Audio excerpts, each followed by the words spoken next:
Welcome to our program today. I'm really looking forward to what I think is a very exciting area of practice. It's not about the clinical details of practice, but it's things that we're going to do today to make your daily work much easier and therefore more fun and productive. I'm thrilled to go ahead and spend this time with you here today. I can't go ahead and discuss all the things we'd like to in the relatively short program that we have today, but I do hope to go ahead and hit the highlights of things that you can go back to your practice and make changes on immediately. I'm the founder of Design Ergonomics and Ergonomic Products. They're companies that solve problems that I had in practice for many, many years and suffered tremendously with in the practices that we have.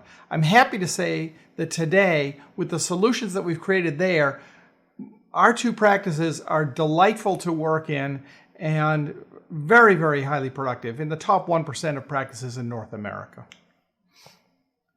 It wasn't always that way. In dental school, I probably would have been voted the person least likely to ever have central heat.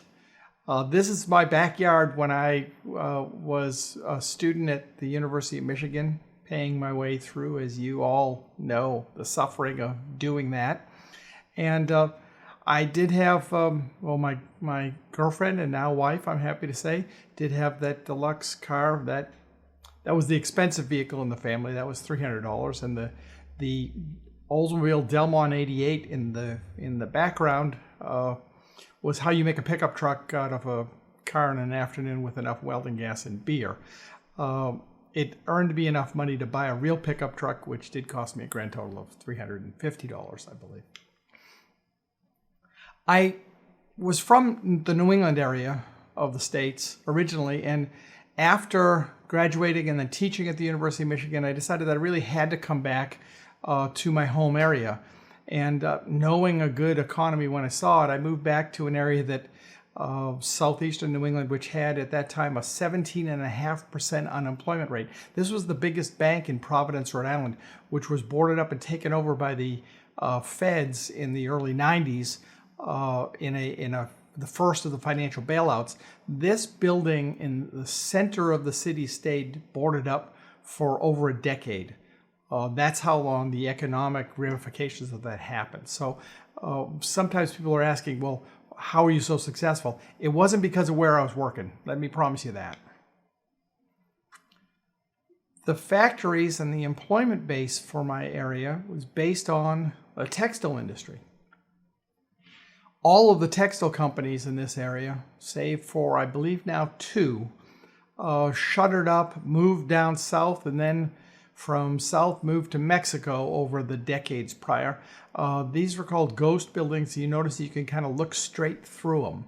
We had an employment base that was collapsed. We had a financial crisis. There are a whole bunch of reasons, actually, that I needed to be more productive than a typical practice. Though the fact of the matter is, making your practice more successful, no matter whether you're in a great economy or a terrible economy, it's the same work. You might as well go ahead and be prosperous and efficient. I always wanted to be an associate.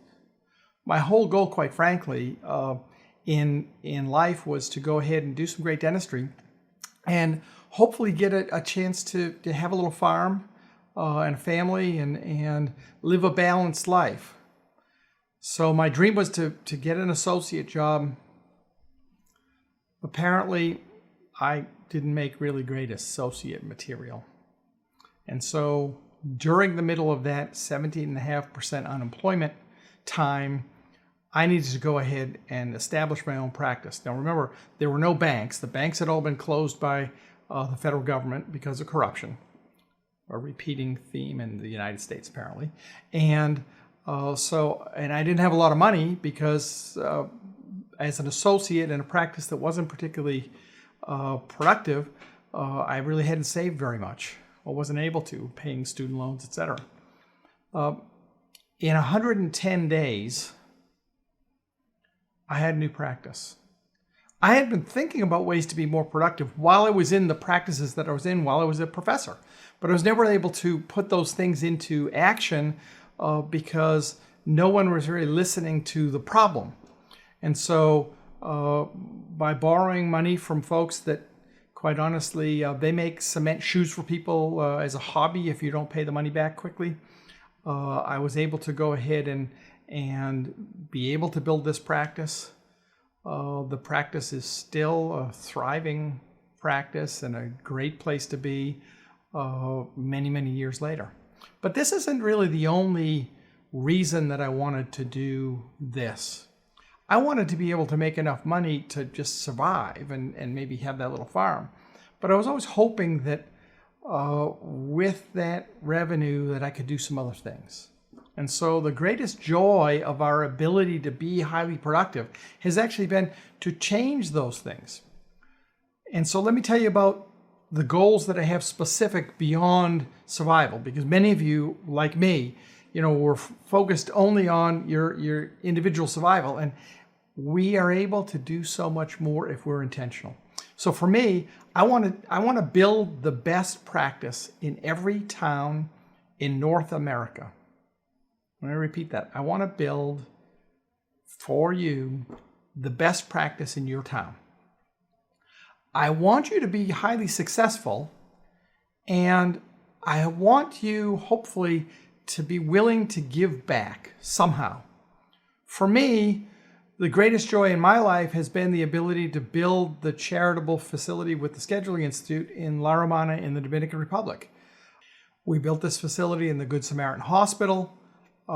It's been a great team to go ahead and work with. This isn't how you build, if you're going to build a dental practice, this isn't how you build a dental practice. It's not the way to design a dental practice, but it's the way to build a clinic to be able to get, a lot of dentistry done in a small amount of space. And we've been told it's the nicest dental facility in Central America. So we're pretty honored to go ahead and have been able to participate in that. Again, this is the Good Samaritan Hospital, and this is that facility, which we had a lot of help with other folks donating some equipment. We built a great deal of the equipment. So it's something, the great joy is if you can get past the area of personal need to be able to give back. And I know everybody gives back some. Our goal is to increase your ability to do charitable giving by about $40,000 a year in a single day. That amounts to $40 million a year of increased charitable giving if we've got 1,000 doctors that we work with. So now you know my life's mission moving forward. That's why I'm here. I don't need to work. I work because this is a passion. Let me show you some of the other offices that we get to design, though, because I think it's a wonderful celebration to see these facilities that become a place that when you drive up to them as the owner, as a practitioner, it's a place you want to go to work. It's a place that on Monday, it's a thank God it's Monday. These are facilities that are worth spending your time in, that patients feel the comfort and care and quality that you bring to them, that change the lives of thousands and thousands of patients while advancing the economic opportunities for all of the employees. It's my passion. We do work to simplify, and we're going to talk specifically about how we simplify many of the systems to make these practices more productive. You'll notice that many of these practices are quite big. One of the reasons that this has been possible for these practices is because they've made the systems efficient enough that they can do this. Many, many practices get so caught up in the difficult complexity of a system that they can't imagine having even one more treatment room to go ahead and manage. By simplifying things, we're able to make this possible to go ahead and allow growth any way that you may want to or not. For many years, I had a mission of just making it simpler so that I could work less hours and go home and be with my family. Everybody's got a different goal.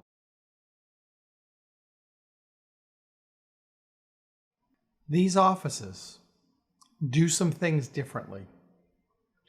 They invariably wind up smaller than the industry average. Not congested as you saw, but smaller on a square foot basis because smaller is actually faster.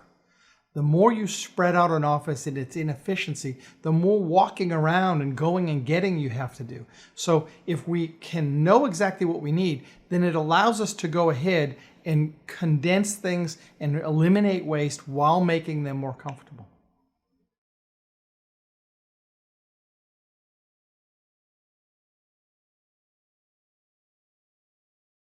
They're more efficient. And by any measure, a more efficient office or any other business or anything you do is better. There are very few things other than leisure that you want to do as inefficiently as possible. So our goal is to make things as efficient as possible, whether you choose to make more money or whether you choose to go home early or choose to take stress away by increasing that efficiency. That choice is yours, but by any measure, that's better. And so consolidating the workspace is going to be a significant part of how we make that happen. And when you do save money in doing this process, you can afford your own Bob Ross photo. And you young people, go look up Bob Ross, because the guy, he's awesome. And don't buy a Bob Ross painting for your office, probably. I think you could probably choose something else, but that's just me.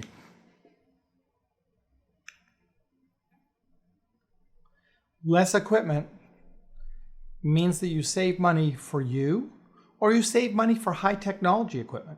So the fact of the matter is, dentistry historically has spent a tremendous amount of money on capital equipment, and then not had the money to buy the high tech that you'd really like to have. So we want to go ahead and consolidate the core equipment so that you have resources to go ahead and buy the high tech that you may want, or an original Bob Ross. So these offices have less equipment, but it doesn't mean that they aren't elegant.